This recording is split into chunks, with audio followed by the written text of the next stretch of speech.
Hello everyone, आज है 2 अप्रैल और आज इस वीडियो में हम बात करेंगे दो प्राइवेट बैंक के बारे में। एक 50 रुपए से भी कम कीमत का है आईडीएफसी फर्स्ट बैंक और दूसरा 100 रुपए के आसपास खेल रहा है फेडरल बैंक। दोनों के बारे में हम डिस्कस करेंगे, लेकिन उससे पहले अगर आपने अभी तक चैनल को सब्सक्राइब नहीं किया है तो प्लीज़ अभी इसे सब्सक्राइब कर लीजिए, क्योंकि आगे भी बहुत सारे वीडियोस जो आपको काफ़ी ज़्यादा हेल्प करेंगे। तो आईडीएफसी फर्स्ट बैंक का शेयर जो है वो 41 रुपीज़ का है और पिछले एक महीने में अगर हम देखें तो ये नीचे टूटा जरूर था, 37 रुपीज तक गया, लेकिन वापस से बाउंस बैक कर गया। एक महीने में 1% की गिरावट अभी भी है। एक साल की अगर हम बात करेंगे तो पिछले एक साल में यहां पर 27% की गिरावट है। 60 रुपए से टूट कर ये नीचे आया था जब इनके रिजल्ट्स खराब आए थे, टूट कर बिखरा ये, वापस बाउंस बैक कर गया और अभी तो भैया हालत खराब हो रही है इनकी। गिरावट जरूर है, लेकिन अगर देखा जाए तो इस बैंक में जो गिरावट की सबसे बड़ी वजह है वो ये थी कि देखो, बैंक जो था वो लगातार लॉसेस में था शुरुआत में, बाद में धीरे धीरे करके ये प्रॉफिट में आना शुरू हुआ। लेकिन जैसे ही फाइनेंशियल ईयर 2022 के पहले ही क्वार्टर में 630 करोड़ का लॉस दिखाया, एक झटके में ये टूटना शुरू हो गया। लेकिन अब धीरे धीरे बैंक प्रॉफिट कर रहा है। क्वार्टरली 250 करोड़ के आसपास का मुनाफा ये बैंक अभी कर रहा है। पिछले दिसंबर क्वार्टर में देखें तो 280 करोड़ का प्रॉफिट इस बैंक ने किया है और 4,430 करोड़ का इनका रेवेन्यू भी आया है। तो धीरे धीरे प्रॉफिट में आ रहा है ये बैंक, जो अच्छी बात है। और वॉल्यूम्स देखें तो 6.5 करोड़ से भी ज्यादा के हैं। बड़ी क्वांटिटी में शेयर ट्रेड हो रहे हैं इनके। 36.51% की होल्डिंग प्रमोटर के पास है, 14.77 एफआईएल्स, 4.14% म्यूचुअल फंड, 0.22% इंश्योरेंस कंपनी के पास है। प्रमोटर का एक भी शेयर गिरवी नहीं है, बहुत अच्छी बात है। डिविडेंड पे कर रहा है, लेकिन 2018 में पे किया था आखिरी बार, उसके बाद इसने पे करना बंद कर दिया। आईडीएफसी फर्स्ट बैंक देखा जाए तो according to Moneycontrol user 29% लोग कह रहे बेचो और भाग जाओ और 71% लोग कह रहे भैया खरीदारी करो। यहां पर एक और चीज देखा जाए तो इनके रेवेन्यू लगातार इंक्रीज हो रहे, जो कि अगेन अच्छे संकेत है ये कि 8,500 करोड़ के रेवेन्यू 16,000 करोड़ पर पहुंच चुके हैं और फाइनेंशियल ईयर 2022 में उसी के आसपास देखने को मिलेंगे, क्योंकि बैंक क्वार्टरली 4,000 करोड़ का रेवेन्यू आराम से कर रहा है। और जहां तक बात करें प्रॉफिट की, तो जैसे कि मैंने पहले कहा 19 और 20 काफी खराब साल रहा था इनके लिए, लगातार लॉसेस हो रहे थे। लेकिन फाइनेंशियल ईयर 2021 में 450 करोड़ का अच्छा प्रॉफिट कमाया, 480 करोड़ के आसपास का प्रॉफिट कमाया। लेकिन फाइनेंशियल ईयर 2022 की मैं बात करूं तो शुरुआत का जो पहला क्वार्टर था 630 करोड़ का लॉस कर गया ये। दूसरे क्वार्टर में इन्होंने 150 करोड़ का मुनाफा कमाया और तीसरे क्वार्टर में 280 करोड़ का प्रॉफिट कमाया। तो देखा जाए तो पहले क्वार्टर के मुकाबले अभी भी मतलब 3 क्वार्टर की बात करें तो अभी भी बैंक लॉस में है।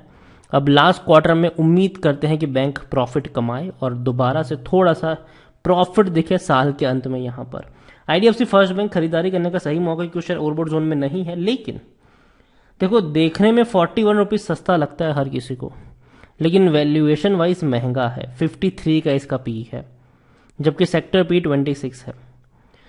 36% एनालिस्ट कह रहे खरीदारी करो यहां पर। देखो, आईडीएफसी बैंक डेफिनेटली मुझे पसंद है ये बैंक, लेकिन मुझे ये 40 के ऊपर खरीदना पसंद नहीं है ये बैंक। मैं पहले भी कई बार बोल चुका हूं। देखो, अगर ये बैंक का शेयर 40 रुपए के नीचे मिलता है तो एक बार के लिए खरीदने के बारे में सोचा जा सकता है। 40-50 रुपए के ऊपर मैं नहीं खरीदूंगा इसको, तो मैं यही कहूंगा। लेकिन अगेन, खरीदारी करी है तो इसका मतलब ये नहीं कि बेच के निकल जाओ। देखो, इस बैंक में तेजी और गिरावट दोनों ही खेल चलेंगे। 40 से नीचे खरीदारी के मौके बनेंगे, 50 के आसपास प्रॉफिट लेने के मौके बनेंगे। तो उस चीज को याद रखें और उस तरीके से आप चाहे तो ट्रेड कर सकते हैं। दूसरा है फेडरल बैंक, 101 रुपए का शेयर है। और देखिए, फेडरल बैंक का फ्यूचर जो है वो यहां से काफी अच्छा प्रिडिक्ट किया जा रहा है। उसका रीजन है नियो बैंक। फेडरल बैंक भैया नियो बैंकिंग सर्विस प्रोवाइड हो रही है यहां पर, बल्कि उनके साथ इनका टाई अप भी है। तो नियो बैंक से जितने अकाउंट खुलेंगे तो डेफिनेटली फेडरल बैंक में खुलने के काफी सारे अकाउंट्स भी है। कई बार मैं इसके बारे में एक्सप्लेन भी कर चुका हूं। और वो फ्यूचर है, देखो बैंकिंग का फ्यूचर है वो। पिछले एक महीने में फेडरल बैंक में अगर हम देखें तो एक महीने में फेडरल बैंक में 4.5% का ग्रोथ है। 87 रुपीज तक टूट गया था ये, वापस बाउंस बैक कर गया। एक साल की बात करें तो पिछले एक साल में फेडरल बैंक में 28-29% का ग्रोथ है, लेकिन ग्राफ देखोगे तो काफ़ी इंटरेस्टिंग है। तेजी आई, गिरावट आई, तेजी आई, गिरावट आई, तेजी आई, गिरावट आई। मैं लंबे समय से कह रहा हूं फेडरल बैंक में कि अगर 90 रुपए के नीचे मिलता है, खरीदारी के मौके हैं। 100-110 के आसपास जाएगा, एक बार के लिए प्रॉफिट लेने के मौके बनेंगे यहां पर, जो लोग शॉर्ट टर्म के लिए ट्रेड करते हैं। लॉन्ग टर्म के लिए जो लोग ट्रेड करते हैं उनके लिए मैं यही कहूंगा कि अगर आपको ये 85 रुपए के आसपास मिलता है, खरीदारी के मौके बनेंगे और फिर आप उसको लॉन्ग टर्म के लिए होल्ड करके चल सकते हो। आप देखो कोविड टाइम में 37 रुपीज तक टूटा था, उसके बाद ये लगातार बढ़ ही रहा है। अगर बीच बीच में टूटा भी था तो वापस से इसने बाउंस बैक दिखाया है, और आने वाले समय में जो नियो बैंक वाला बैंकिंग है वो डेफिनेटली इनको हेल्प करेगा। लार्ज कैप शेयर है, 20,000 करोड़ से भी ज्यादा का इसका मार्केट कैप है। वॉल्यूम देखें तो 2 करोड़ से भी ज्यादा के हैं, बड़ी क्वांटिटी में शेयर ट्रेड हो रहे हैं। और तो और अगर हम यहां पर डिविडेंड की बात करें तो पिछले साल पे किया था 35% का, मतलब 70 पैसे का डिविडेंड था। कम डिविडेंड था इनका, कोई ज्यादा नहीं था। फेडरल बैंक के बारे में अगर हम देखें तो according to Moneycontrol user बेचने की बात कोई नहीं कर रहा है, मैं भी नहीं करूंगा। मुझे लगता है कि बेचने के जो मौके बनेंगे वो 110 रुपए के आसपास होंगे, वो भी पार्शियली प्रॉफिट। लॉन्ग टर्म के लिए मैं फेडरल बैंक पर डेफिनेटली मुझे लगता है कि पोटेंशियल है इसमें। यहां पर अगर हम बात करने जाए तो इनके भी रेवेन्यू अच्छे से इंक्रीज हो रहे हैं, और हर साल का रेवेन्यू पिछले साल के मुकाबले ज्यादा है, और प्रॉफिट तो भैया और बड़ी रफ्तार से बढ़े हैं इनके। 1650 करोड़ का प्रॉफिट है इनका, तो ये बहुत अच्छी बात है इस बैंक के लिए। फेडरल बैंक में देखिए तो खरीदारी के मौके हैं, और 100 रुपए का शेयर ये आपको महंगा लग सकता है, लेकिन वैल्यूएशन वाइज सस्ता है। 12 का इसका पी है, जबकि सेक्टर पी 26-27 का है, और 89% एनालिस्ट इसलिए आपको खरीदारी करने की भी सलाह और यहाँ पर दे रहे हैं।